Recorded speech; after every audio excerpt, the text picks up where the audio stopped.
ప్రకటన గ్రంథములో ఈ విధంగా వ్రాయబడి ఉంది. ప్రకటన గ్రంథము 20వ అధ్యాయము 15వ వచనములో ఈ విధంగా వ్రాయబడి ఉంది. ప్రకటన గ్రంథము అధ్యాయము 20 వచనము 15.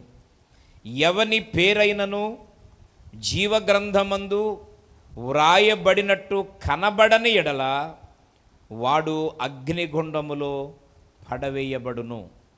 ఎంత భయంకరమైన మాటను మనం చూస్తున్నామో ప్రియమైన మిత్రులారా. ఇక్కడ పద్మాసు దీపములో పరవాసిగా ఉన్నటువంటి భక్తుడైనటువంటి యోహానుకి దేవుడు దర్శనంలో చూపిస్తూ ఉన్నాడు.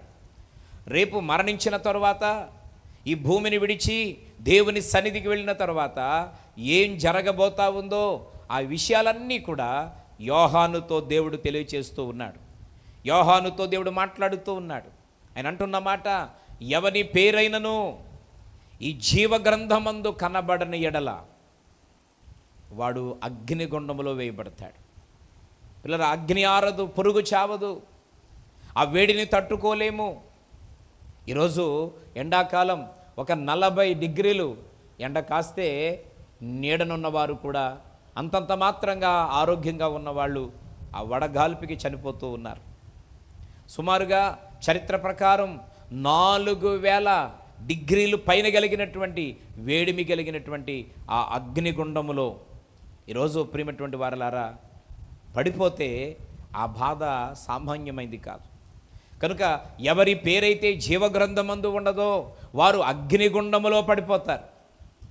ఈరోజు ఆ భయంకరమైన అగ్నిగుండం నుంచి తప్పించబడాలంటే నీ పేరు జీవగ్రంథమందు వ్రాయబడి ఉండాలి. జీవగ్రంథమందు మన పేర్లు వ్రాయబడి ఉండాలి అని అంటే ప్రియమైనటువంటి స్నేహితులారా గమనించాలి, రక్షణ పొందిన వారమై ఉండాలి. ప్రభు అయిన యేసుక్రీస్తు వారిని సొంత రక్షకుడుగా అంగీకరించిన వారమై ఉండాలి.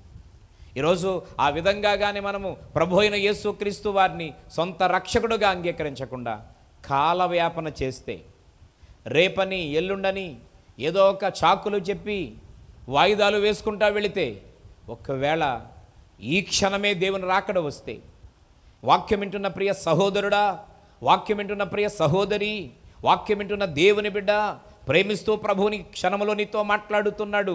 ఈ క్షణమందు నీవు రక్షణలో లేకపోతే, ప్రభు అయిన యేసుక్రీస్తు వారిని నీ సొంత రక్షకునుగా అంగీకరించకపోతే, ఈ వాక్యము నీతోనే ప్రభు సూటిగా మాట్లాడుతున్నాడు.